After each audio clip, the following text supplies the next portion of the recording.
From the city of brotherly love, this is Shark Bite Biz with David Strausser.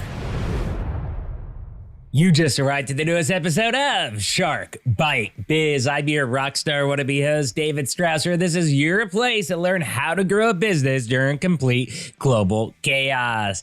Today's episode brought to you by Sador, a global SAP Platinum level partner to get your business off QuickBooks and move it to the next level. Check them out, sador.com.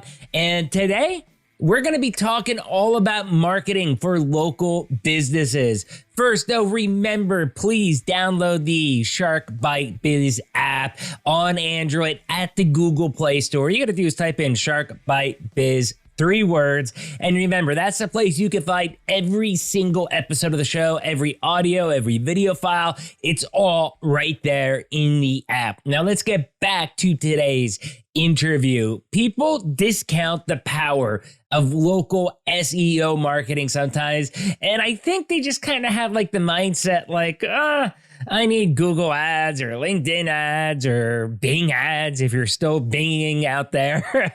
But they kind of really overlook the power of their local community outreach and the power of just reaching out to the local community so that when someone searches blankety blank near me, your business is the first one that shows up. That's what today's guest helps fix your mentality on. So, who do we have today?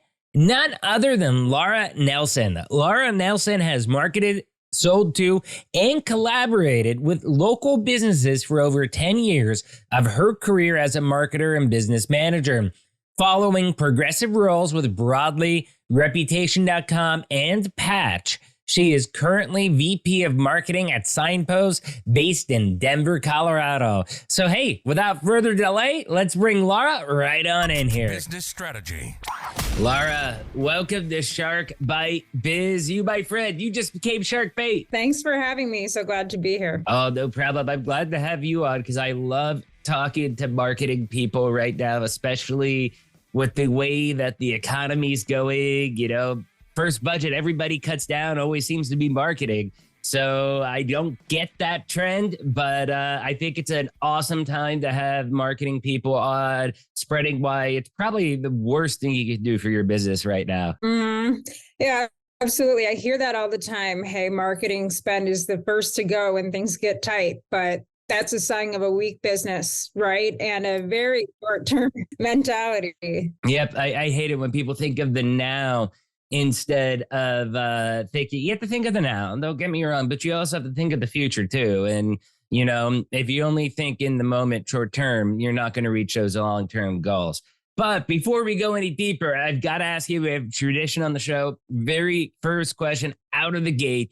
It's always like, what's your background? What's your experience? What do you do for a living? How'd you get there? Basically, in a nutshell, tell us what makes Laura. Sure.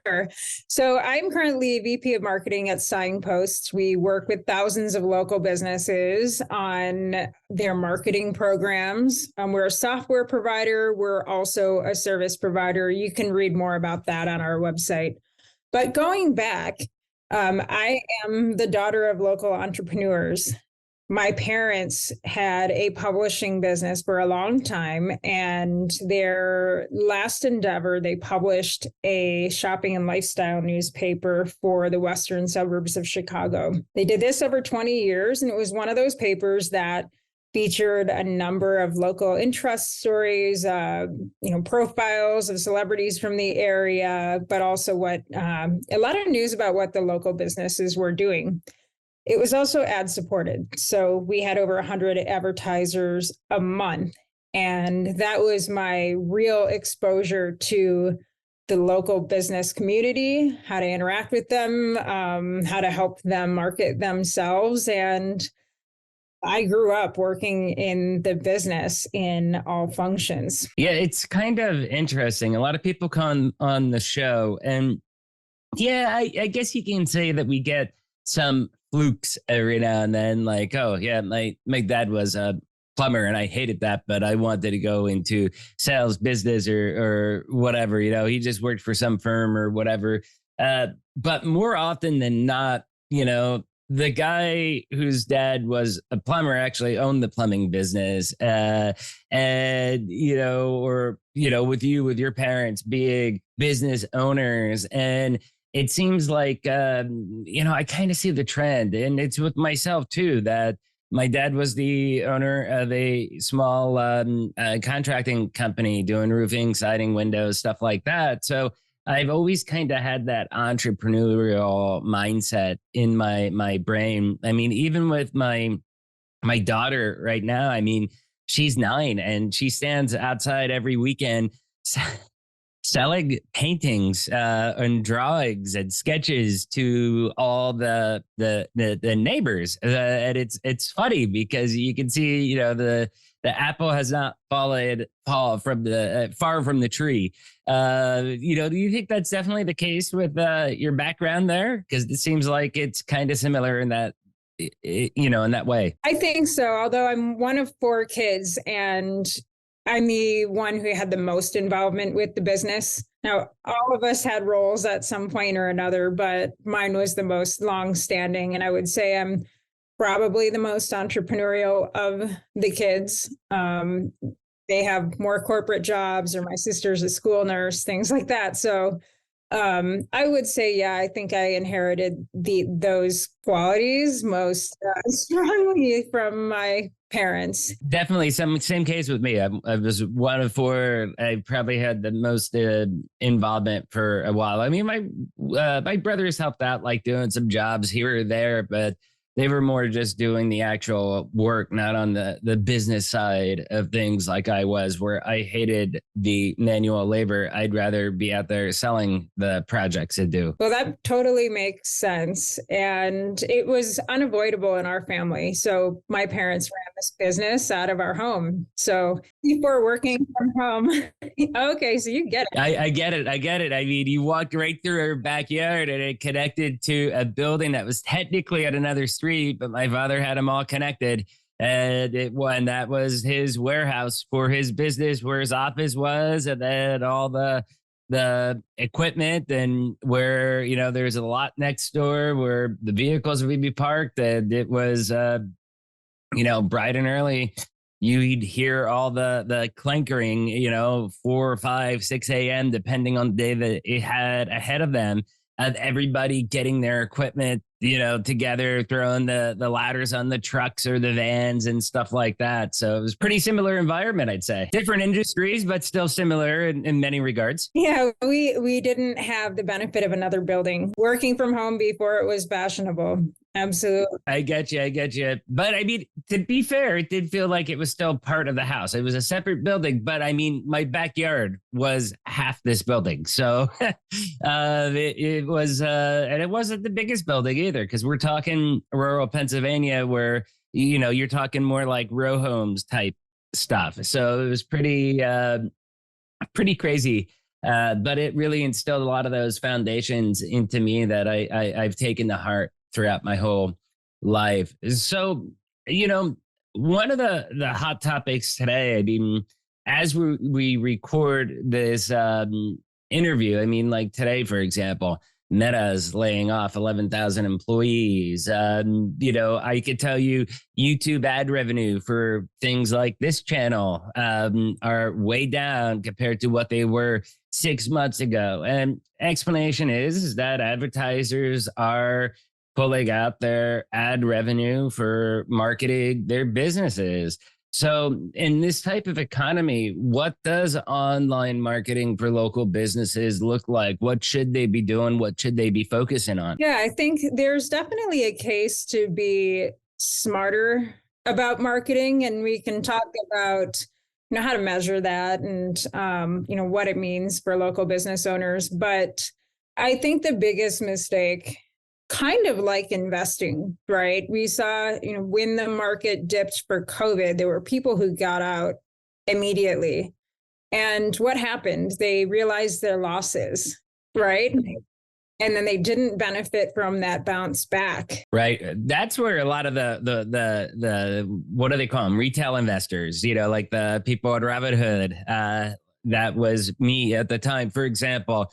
I was like, oh, wow, 2 months ago, this stock was $150 and now it's like $6. Okay. Well, I would have grabbed 100 shares of this. And, I mean, there was not many extreme cases like that. But like, for example, if you remember the point when oil was negative, like the cost of a barrel of oil was negative, you could go out and grab UCO, USO dirt cheap. And I bought it dirt cheap. And then eventually, when oil started to skyrocket up earlier this year, it was kind of like, you know what? I think maybe this is like a really, really healthy margin here. Maybe it's time to take my winnings and jump out. And you turn a few $100 into a few $1,000. So I was definitely of that mentality to where when everybody else was getting out and it was bottom, I'm like, hey, what goes down is going to come back up. Kind of the reverse mentality of what goes up must go down. I felt with our market that it would eventually bounce back. I just didn't know when. So I was just looking, okay, I have some extra money. Let's throw it in and see where it goes. Yeah, I encourage business owners to think with a similar mentality. Now, that doesn't mean spending all of your savings when things are low, but to maintain an investment mindset. If you pull all of your investment in marketing out when things are slower, right? When there's a recession, when equities are down, to use that analogy, you can guarantee that you won't get any returns, right? There's no way to measure that return on investment because there's no investment whatsoever. So you may see your competitors pull back, see other types of businesses pull back. And for me and for the businesses that I see that are thriving, they see it as an opportunity. They get more strategic on their spend. They may not reach the high water mark of their spending, but they're going to still invest in the programs that work. Because chances are, if you're a local business and you're supporting communities that still need your products and services, that need still exists. That HVAC still needs to be fixed. That repair still needs to happen. And if your competitors are taking their chips off the table, that's an opportunity for you to make sure that you're the one who's found and chosen when that homeowner does a local search, right? Especially because so many companies are pulling their money out of marketing right now. I mean, ad buy rates, I'd imagine that they're probably cheaper because they're trying to draw more people into buy ads. I mean, is that accurate or not accurate? Well, it's hard to say because there's so many variables at play, right? So that fluctuates. If we think about a product like Google local service ads, that's going to be different from market to market, from service to service, and maybe even from week to week. Are people looking to, say, remodel today? Maybe not, right? We're in this interesting time because interest rates are so high that people might dial back and decide to do that remodel rather than move. But again, it depends on what's happening in your market, in your industry. I don't want to generalize, but a product like search is so dynamic with the demand in your market that there's some interesting things may be happening where you do get an amazing deal on pay-per-click or on local service ads. Okay. So what about like one of the other talking points that we have here is for online reputation management, word of mouth marketing. I mean, everybody has seen the famous or infamous Yelp reviews of, places being blown up for various reasons. Or I just read one the other day that I guess it kind of went viral since there was news stories about it, but it was about a woman who called the cops because the smoked pork she got was pink, not realizing that, when you smoke pork, it's going to look, I mean, I smoke a lot of meat. I'm not a good smoker. Sometimes it comes out really good, but whether it's pork, whether it's, a chicken or turkey that you're smoking, it's going to be a little bit more redder inside, to where traditionally, if you're cooking that in the oven, It kind of, you would get like, oh yeah, this is raw yet. But because it's smoked, it's at the temperature, you have the confidence, it's just red because it was smoked, and it looks a little bit different. And there's this woman that, called the cops because they wouldn't refund the money because they're like, it is well done, it's smoked. That's how it's done here. And then gave pictures of it and a 1-star Yelp review over it and just went berserk. And, she was kind of toward the shreds, I think, by the online community for going that far. But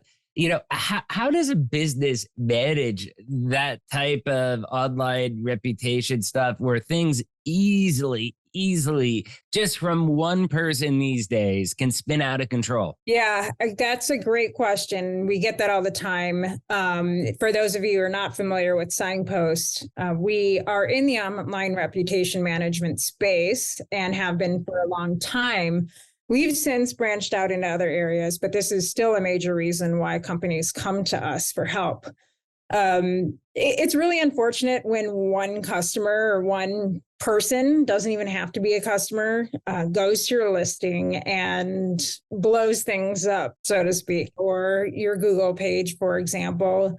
My recommendation is to get proactive about this. When you have just a handful of reviews, that one negative review is going to make a huge impact on your average star rating.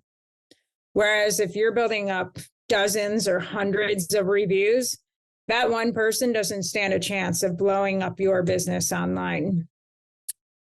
What we work with businesses on all the time is getting proactive and asking every customer for feedback on the experience, right? How did we do for you? And can you share your experience online so that we can help recruit more customers like you? And the reality is the majority of customers are happy. You wouldn't be in business if you had the majority of customers who are dissatisfied. Those businesses tend not to stick around. But if you have a healthy business, if most of your customers are happy, they are happy to provide that feedback and to help spread that word of mouth online. What tools like Signpost do is just make that a lot easier for both the business and that customer. Yeah, maybe I'm weird, but I actually do like seeing some negative reviews. If I'm seeing all 5-star reviews, I get a little bit suspicious, because there's no way, a company is batting 1,000 and they do perfect service every single time. There has to be one unhappy customer. I mean, even, restaurant business, like usually I don't know. I just have an unwritten rule to where it's like, hey, till we decide if this place is good or not, like we've got to try it 3 times. We've got to try it 3 times and see, how good it is all 3 times. Because one time it might blow you away, but then the other 2 times it's like, wow, this is disgusting. We never want to eat here again. And so we usually give each place about three shots before we go. But I do like the authenticity of seeing that not everybody has had, perfect service. It makes it a little bit more real to me. Yeah, I think it does in some instances. We hear that because no business and no person is perfect. So it can come across as suspect.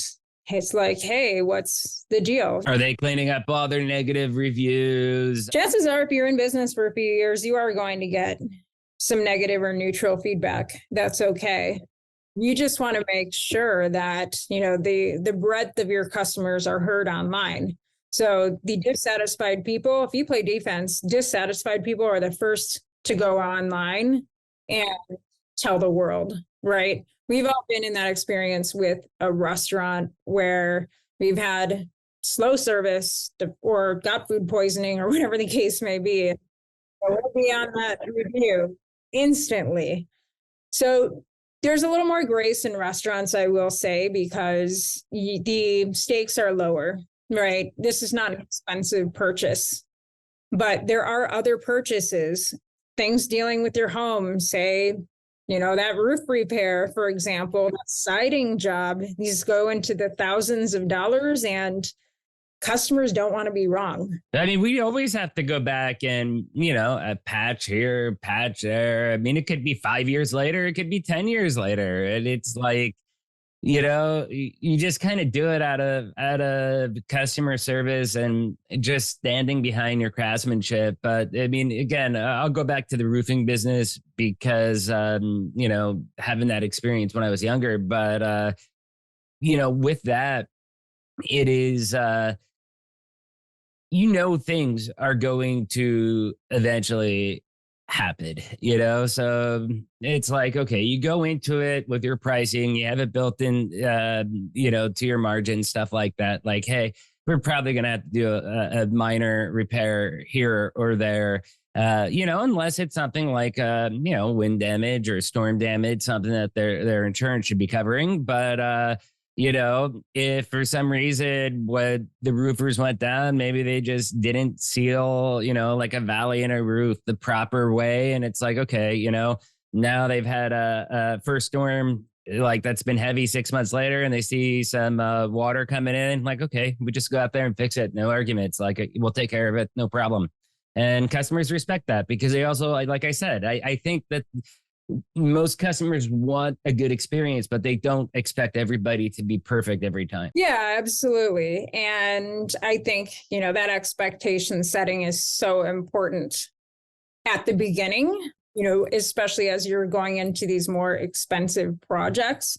That can really have to set the tone, because often we see, and we work with a lot of contractors and roofers, especially, we see a lot of reviews that are kind of about mismatched expectations. Maybe they were oversold from someone who knocked on their door and offered to do a free inspection, gets on the roof, points out some damage from a storm, for example, and gets them into a replacement or a repair. Their excitement is the highest at the beginning.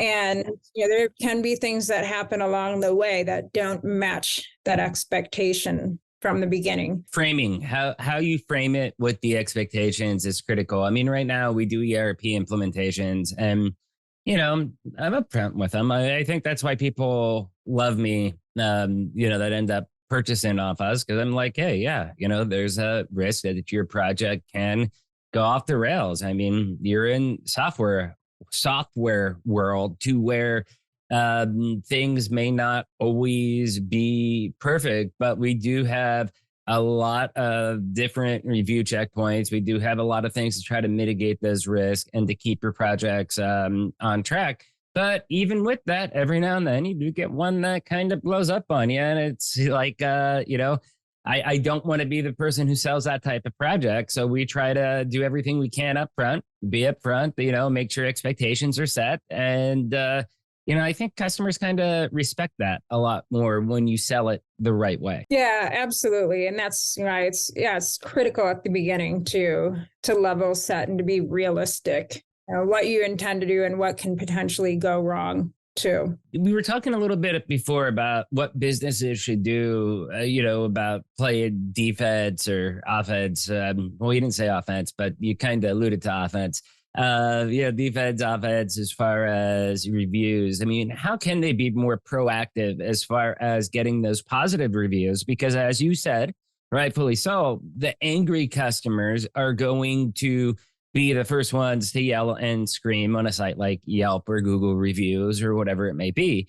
How can they be more proactive to get those positive reviews? As I mentioned, it is incorporating everyone into the asks. So there's a side on, it has to be built into the processes and values of the business. Like, you have to fundamentally believe that, every customer is important and that their feedback's important. So that's one.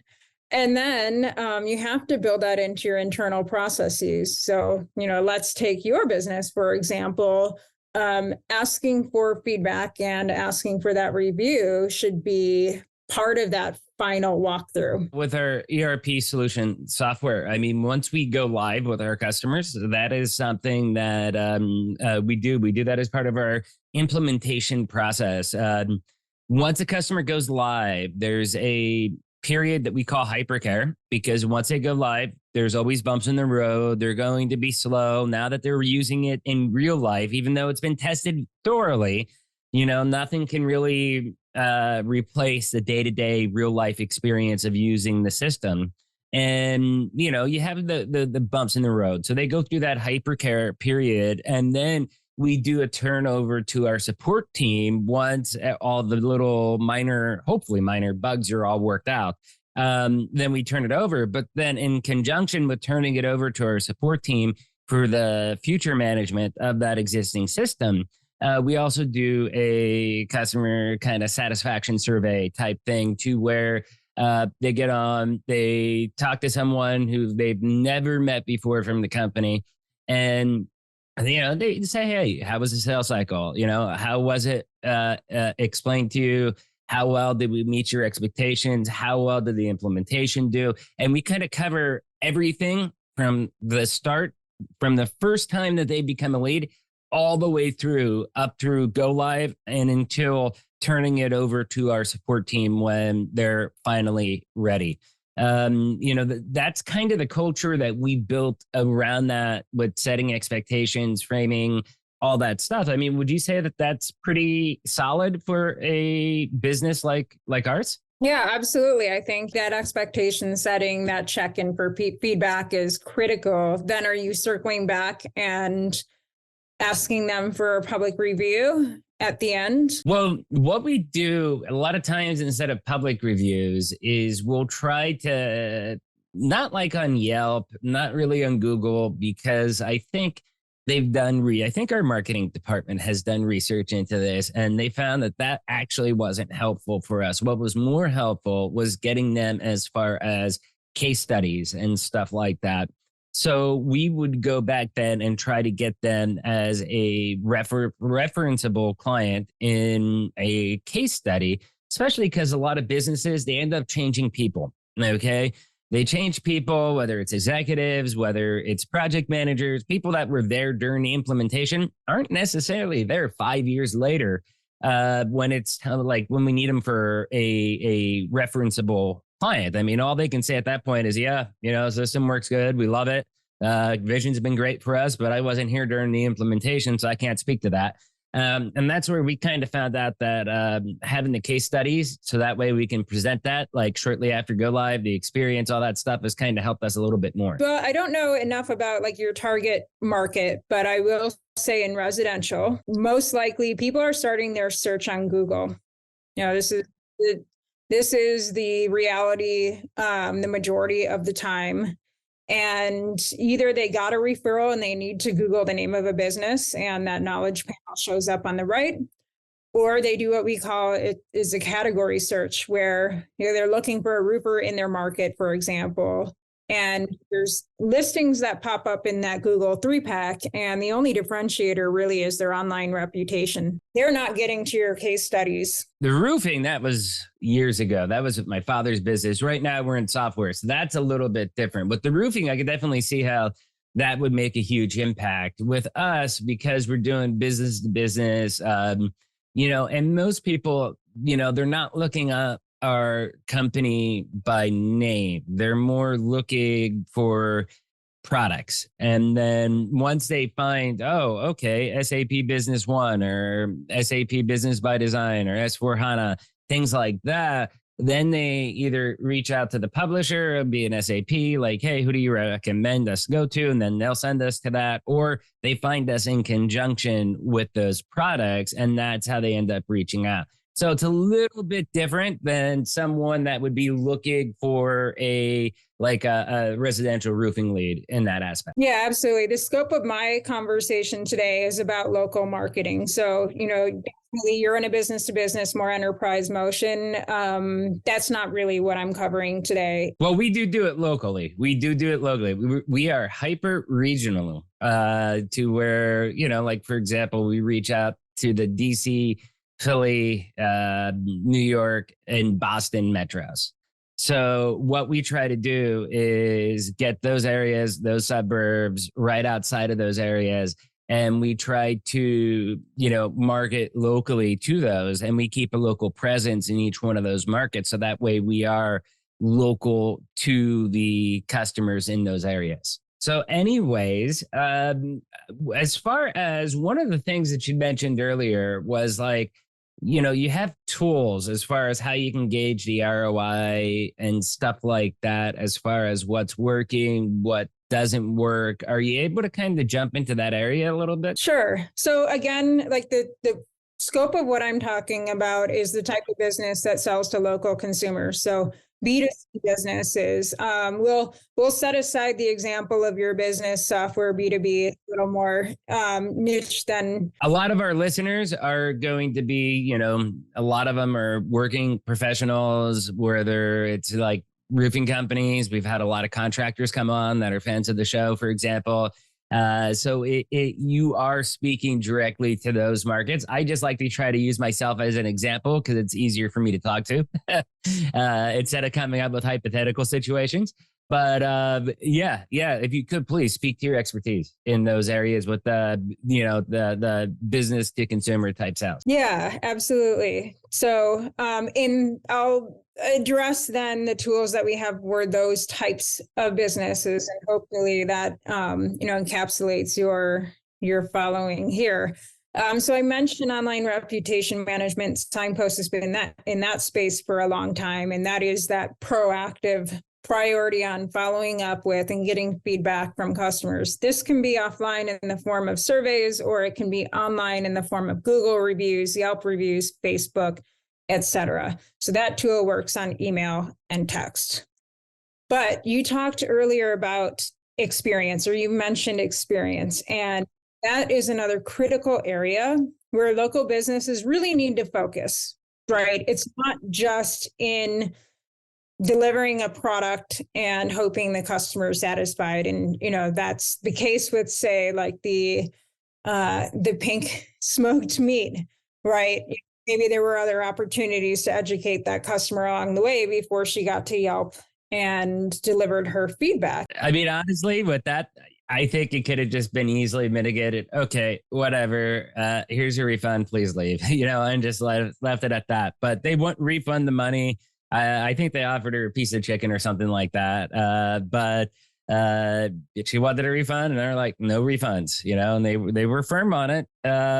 So I give them credit for standing for their principles, but I'm sure it's something that they probably do not come across very often, because it seemed like it was a very, very popular hot spot, where I'd say they probably have 99.99% customer satisfaction across the board.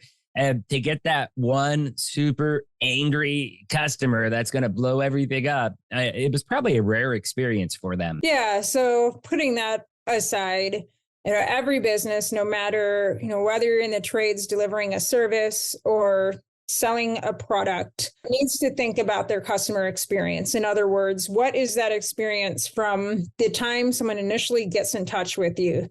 Can they find you online? Do they need to call you? Can they text you? Can they chat you? What do they learn from your website? These are all critical components of the customer experience that lead into that journey of them deciding to do business with you or not. The reason we focus so much on that front end, and that's what part of what Signpost helps to facilitate too, is that people have certain demands out in the marketplace today, right? And I'll give you an example. A year or two ago, I was looking for a garage door repair service, and it was during the day. I'm busy. I don't have time to call 3 providers, understand their fee structure, and then schedule an appointment with them over the phone. I defaulted because, I'm a consumer who wants convenience and wants to take the path of least resistance. I booked on a service that had a scheduler on its website. Like, hey, this is a pretty straightforward project, need my garage door repaired. And, I'm just going to take the pain out of the process and book on a scheduler. So I hear a lot of business owners tell me, hey, I'm a phone guy or gal, we do everything by phone. That's great. Think about consumers, think about how you spend your day outside of your business. Chances are you're sending way more text messages than having phone call or sending emails, right? Services like, say, Uber and Netflix and Amazon have changed the game, even locally.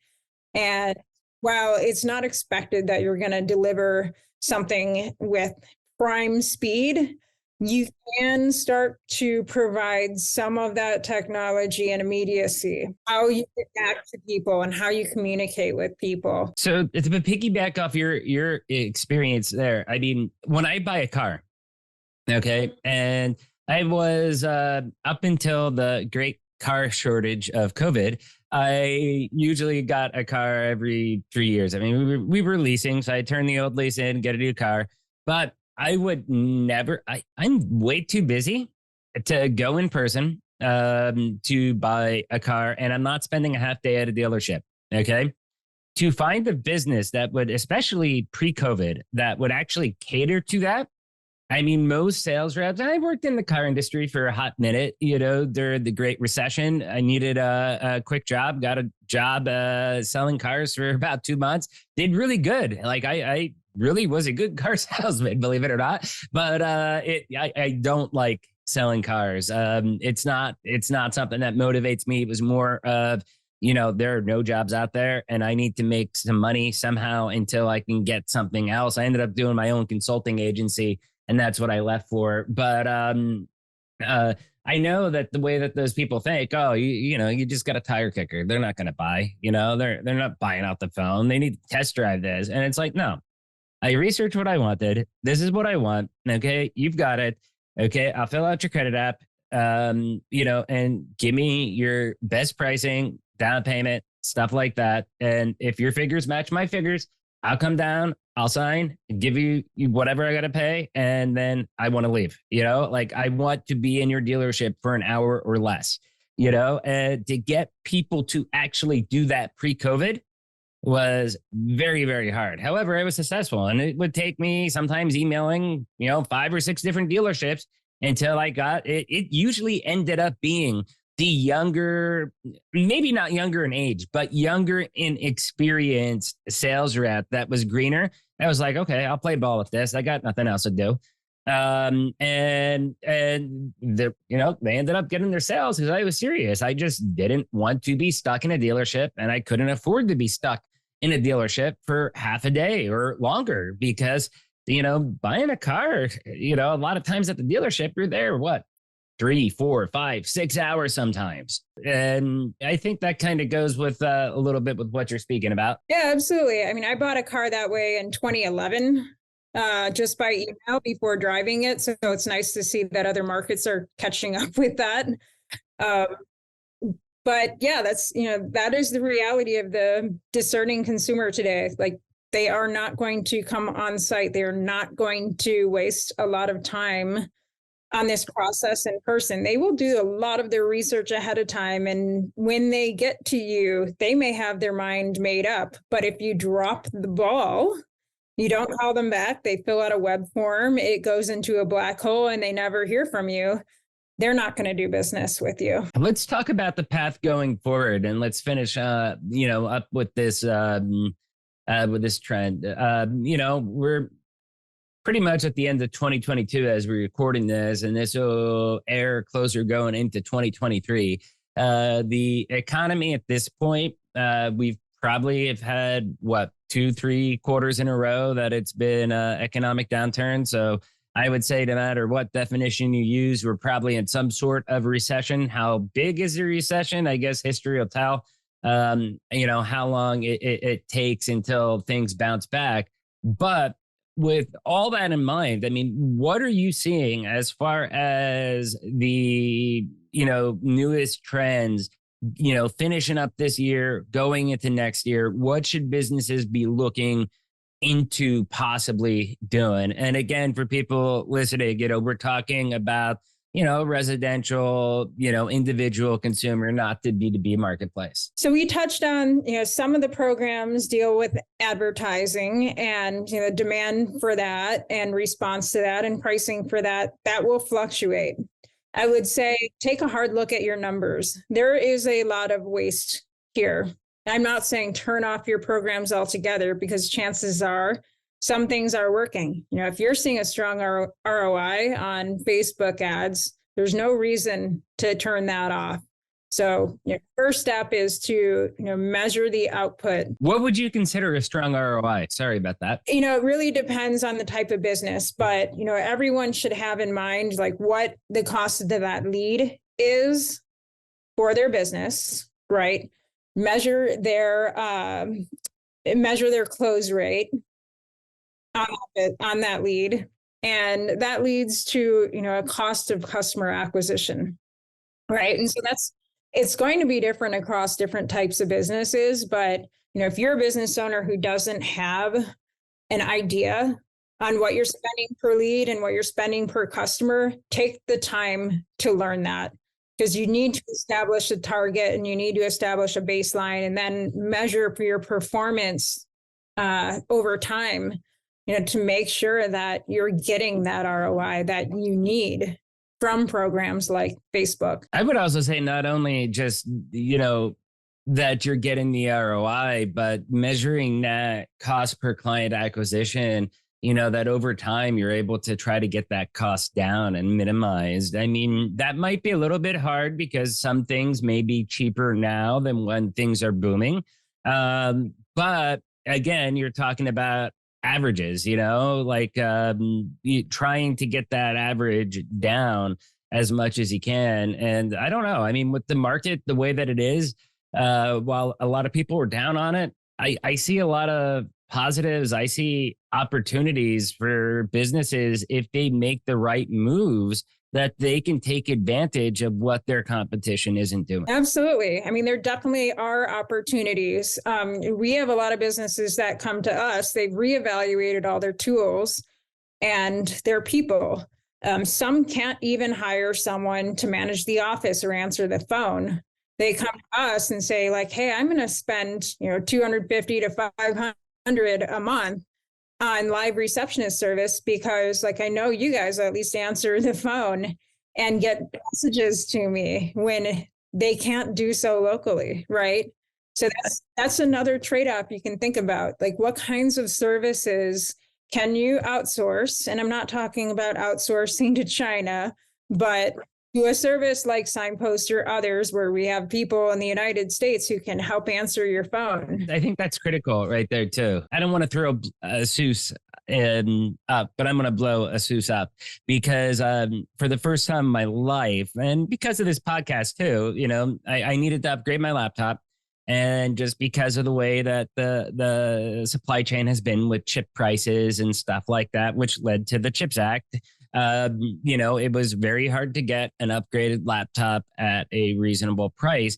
And I ended up spending with tax probably about $3,500 on a laptop to get it with the specs that I needed for the show. A good video card, RTX 3080. I needed Thunderbolt 4 because I'm trying to get everything up to 4K, stuff like that. And, I spent a lot of money. And then this is a special laptop too, because it's a ZenBook Pro Duo, which for people that are not familiar with that, it's actually got 2 screens on it. So you imagine a laptop where you have the key sitting. So the keys are pushed all the way to the bottom, okay? And then the other half of the bottom of the clamshell of the laptop is actually like half of a 4K screen. I mean, it is amazing, and it makes production so easy, but it seems like the cable became loose or that screen was defective. And working with ASUS North America, I kept getting people that, they spoke English, but they really didn't comprehend English. And, I'm binational. I lived in Mexico 15 years. My wife's Peruvian. I lived down there. We fluent Spanish and English in our household. So I'm used to talking people that, understand English, but they don't necessarily comprehend English. And for me, it was still a mind-bending, horrible experience to get this thing repaired, even with purchasing their accidental damage protection warranty and all the extras with it. Like I actually had to file a BBB complaint to get this laptop repaired. Even though it was part of the warranty service that I had purchased and everything, because people just were not comprehending me. And there is no customer experience that is more mind-boggling than that. So when you say outsourcing it to someone like Signpost that's in the United States, I think that makes a big difference for consumers as well. It does, right? Nobody likes hitting voicemail. And, we often say voicemail is dead because, how often you just hang up. I don't listen to voicemail. Right? Owners don't listen to it and people don't like leaving voicemails. I just read the text transcript and I'm like, okay, John called me. I'm going to call John back. And then, John's like, oh, you got my message. Well, yeah, got it. I didn't really listen to it. I mean, my voicemail says, don't leave a message, just text me. Yeah, I know exactly what you're talking about. Anyways, Laura, hey, this has been a great informative chat. I think you gave us a lot of perspective, a lot of things to think about. Please tell me how people can find out more information about Signpost. Also, where can they contact you in case they have any questions? Sure. Signpost, you can simply visit signpost.com. If you want to get in touch with me, write me lnelson@signpost.com. That's my email address. And if you want to find me on LinkedIn, my handle is Laura Liz Nelson. Perfect. Hey, Laura, thank you so much. Everybody out there watching on YouTube, iTunes, Spotify, wherever you're at. As you know, the link to Signpost will be down below in the description. Please make sure you check the business out. They definitely are doing a service to help small businesses grow. Laura, thank you so much for coming on. It's been a pleasure having you and, just milking all this great info from you. Oh, thanks so much for having me. I really appreciate it. No problem. Cheers. Oh, wow. That was an incredible chat with Laura, right? I mean, I really, really enjoyed it. She is extremely knowledgeable and it was pretty incredible. First, though, you all know the routine. If you found this interview helpful, if it sparked those warm and fuzzies, do me a favor, hit that like button, smash that subscribe button. But if you really want to help us out, because Shark Bite Biz is the greatest kept secret in the world of small business, please share us out to your network, your friends, your colleagues, your coworkers, family, whatever it may be, anywhere that you dwell on the interweb. Facebook, Twitter, LinkedIn, Minds. Just help us get the word out because we only grow because people like you share Shark Bite Biz. Now let's get back to the real rock star of this show, Miss Laura Nelson. So small business marketing, it's really amazing stuff because it's really different than how you market mid-size, large business, even a small business that's national. When you're doing that local, small business type stuff, it is a totally different marketing world. Many people will tell you that their business doesn't buy ads, that they only do word of mouth advertising. And in a small, local, community-driven business, yes, word of mouth advertising is critical. And yes, that's going to drive a lot of foot traffic to your business. But I think one pitfall many of those customers have, or many of those businesses have, is that they only rely on the word of mouth advertising to get their customers in, and they don't have that real, true marketing plan that year over year helps them grow their business. Even if geography wise, you're growing it within a specific geographic region.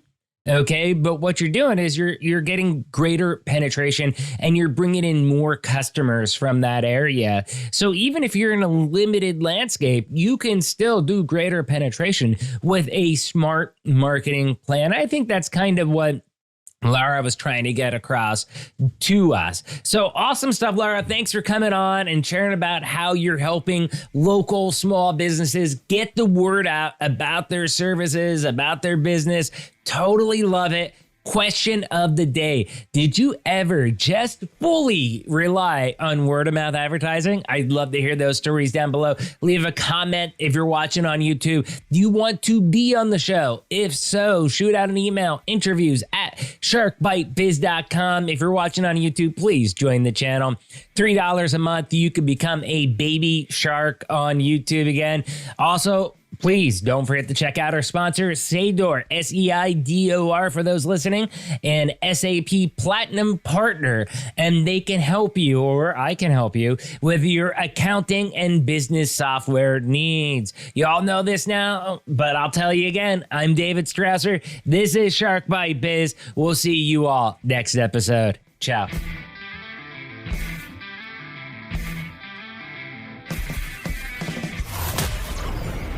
Thank you for listening to Shark Bite Biz. We hope you got some insightful info from this podcast. Be sure to subscribe to us through your favorite podcast app and visit us on the web at www.sharkbitebiz.com. How has business changed for you in the 20s? Email us at podcast@sharkbitebiz.com so you can join us and share your story.